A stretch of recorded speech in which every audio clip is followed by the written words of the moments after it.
It's getting kinda late. But there's still so much we can do. And this is coming from the person who said there was nothing to do in here an hour ago. That's because I wasn't in the mood to do anything fun, like tease you. Of course, that would be her favorite pastime. You know, if this were a game, we'd have to go shopping for coats. And then you'd get to watch me try on swimsuits and rate them on a scale of 1 to 10. But you are his sister. You sound like you wouldn't mind doing that. I guess I could if you want me to. There is no need. We both know you'd be the school swimsuit character. Hey! A fist soars above my head as I instinctively crouch down. Fine then, I suppose you could pull off a one piece and a sarong, but that's it. If you're in that situation, you'd keep reloading the save file until you got every image, wouldn't you? Now that you mention it. Well, too bad. Green pouts and turns around, but I know she's smiling. So, how about it? Wanna head back? Yeah, I guess we should. I had fun today. Glad to hear it. You're the best. Rin hugs me like a child hugging a teddy bear. I know she's joking, but I pat her head and play along. Don't forget your mission now. You can't back down after coming this far. I know. Say, Mark, promise me something, will you? Smirking as if she came up with the idea of a lifetime, she walks up head and gazes through the foggy window, expression reflected by the contrasting light. When this is all over and exams are finished, let's go sing karaoke. Me, you, Lucas, Lillian, maybe even my friend. Why Lillian? Myra. I want Myra. Maybe even Myra, eyes closed, singing along to a Christmas love song. New Year's Eve. Let's do it. You promise? I promise. In that quiet corner of a crowded mall, next to an old discolored window overlooking a slushy parking lot, I saw the future. What am I supposed to do? It all happened so fast. What came over me? Climbing to his window was an impulse decision to begin with, and it all snowballed from there. I kept telling myself to stop, but I couldn't. I want to see how he reacts. I want to embarrass him. I want to see if I can tell when I'm kidding and when I'm not. What's wrong with me? And everything that happened on the hill, no, I don't even want to think about it. This is wrong. It was always wrong. I just couldn't see it. This is what I get for playing with something that should never be played with. I stand up and drop my eyes. It's a cloudy day out. No doubt he's walking a lonely walk back home, thinking about the night as frantically as I am. He must be right. Right? There's no way he didn't feel anything. I mean... Oh God, I can't start thinking like this. What have I done? This was never supposed to be a storybook romance. And it can never be one either. Slowly, deliberately, I pull out a sheet of paper and start writing. Wait, what did you say? Closed. And by closed you mean? Closed. Lucas repeats the same word over and over to my phone. I guess there's not much to say over that it was. Closed. The Maid Café is closed. You mean closed for today or just? Closed. He sounds like he's sobbing, but it's hilarious in my head. Welcome home, master. I'm back. This is your lucky day. Tonight is our weekly Necomini night. I love you. And on top of that, it's also our monthly school swimsuit plus overknee socks event, the perfect 2-course meal. I love you even more. In fact, we're going through all the trouble of tracking us down despite not being listed on Google Maps to avoid potential legal issues. We'll even offer our extra special Doki Doki Excitement Hour for your eyes only. I'm getting an extra special Doki Doki X-Mind power. This is the greatest day of my life. That's right, and we even have food. Is what I would like to say, but we are closed. What?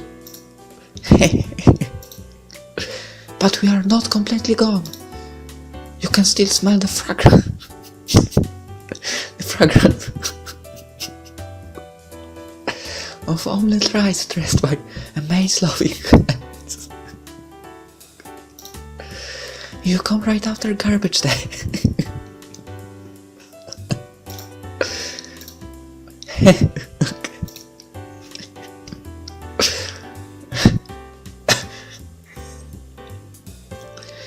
Lucas, you still there? I'm trying to figure out what you were snickering about a minute ago, but yes, I'm still here. I guess he noticed.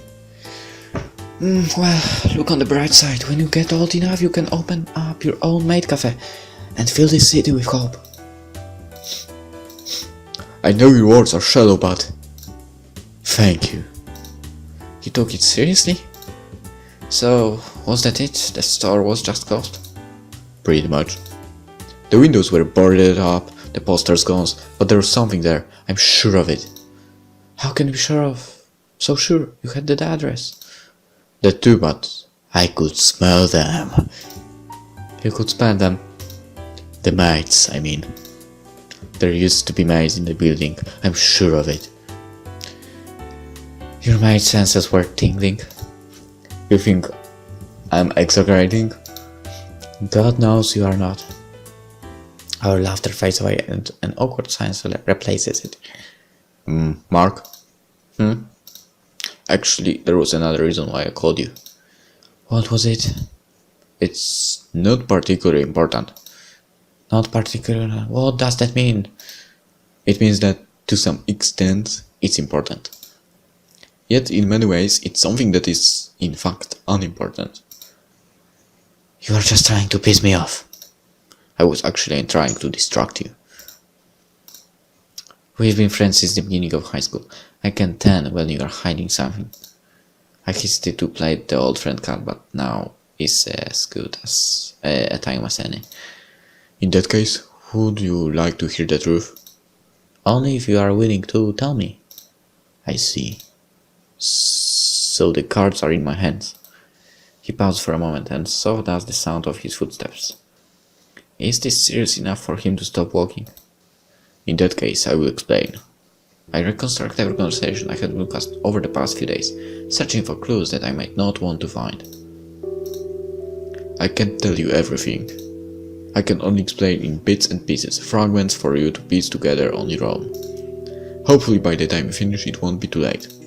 Fair enough. He takes a deep breath. Do you remember the time in 9th grade when you and Lilian and I worked together on that science project? No. Yeah, it was a painful couple of months. We barely scrapped up a 70 at the end of it all. Yeah, I suppose it was painful, but it wasn't that bad, was it? At that time we went on a trip up north for geography to study natural wonders of the countryside. You remember, right? No, I don't. That too, we spent most of the time filling out the question sheet, but it wasn't that bad. I think I might know where you're going with this. Do you? You also might be wrong. Regardless. To sum it up, I suppose you could say that I've been feeling reminiscent lately. My bedroom is still bad. A wasteful wind leaks through the closed window. I've noticed it's an odd change for someone like you. It is, isn't it? I've been conscious of it myself. I shouldn't be feeling this way. It's not my job, not my thing. Okay, you are into Lilian. But I suppose every human at some point has to think about what they are searching for. Talk about melodramatic. I'm not kidding. Yeah, I know you're not. Do you remember when we first met, Mark? Let's see, it was right at the beginning of freshman year. We held a mock debate for our first English class, and lazy and unmotivated me, wound up being pit against melodramatic and over-enthusiastic you. I actually hated these guts during the debate, but things change. Funny how things happen. And you remember when we first met Lillian? We were just talking about it, yeah. That's right, the science project. We were taught to form a group of 3 and it was a few months into the year, so a lot of our classmates had already made friends. Lucas and I knew we would be working together, but the remainder of the class had settled into their own groups. All except for that one quiet girl in the corner. Yup, that's it. And truly you still remember when you introduced me to Rin. I think I'd rather not remember. That wasn't an introduction, that was eavesdropping. And skipping class. Can you blame me? She seems like she would make a good disciple. I had to find out for sure. The whole escapade basically amounted to him following her around for the first day of class and waiting to hear the right references. Anyway, it's those memories that I'm talking about. They are small, but they are precious. I don't want to lose them. Tick-tock goes the clock in my head. What makes you think you'll lose them? Just promise me. What? Promise me that we won't lose those memories. No matter what happens. No matter how cheesy this sounds. Okay.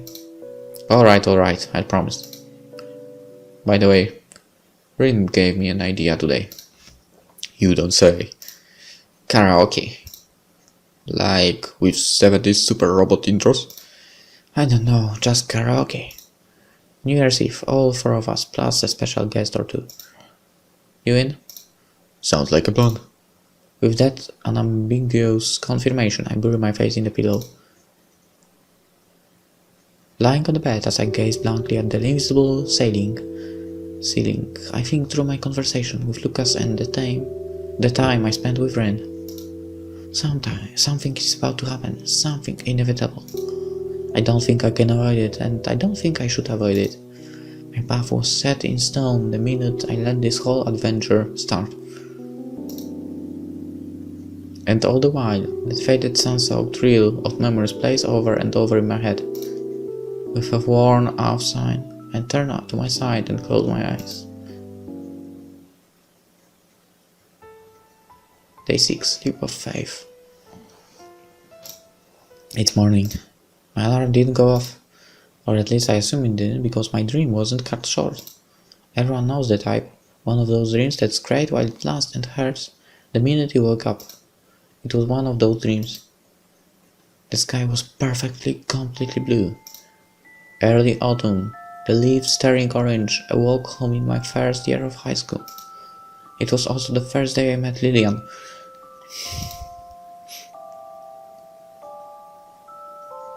Hey, do you like the sky?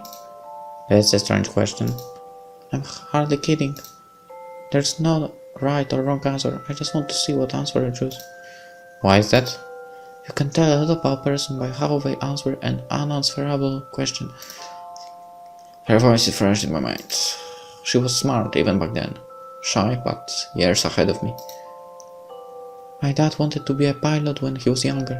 That's what he told me, anyway. I see. It's for an art project. The sky, I mean. I hate painting, I'm terrible at it. The sky ought to be the easiest thing to paint, right? She stared at the clouds, puzzled. I stared at her, puzzled. You went Lucas so nice. You're a good student, right? I can research, but I don't want to do that presentation. It wasn't the clouds, really. She stared at something invisible in the distance. I'm glad you came and talked to me. Maybe we can be friends. You're pretty when you smile, I thought. You are interesting. You too. I couldn't see what she was looking at. It began and ended in her own head. That's a tough barrier for a stranger to cross. You said you're from a small family, right? Yeah.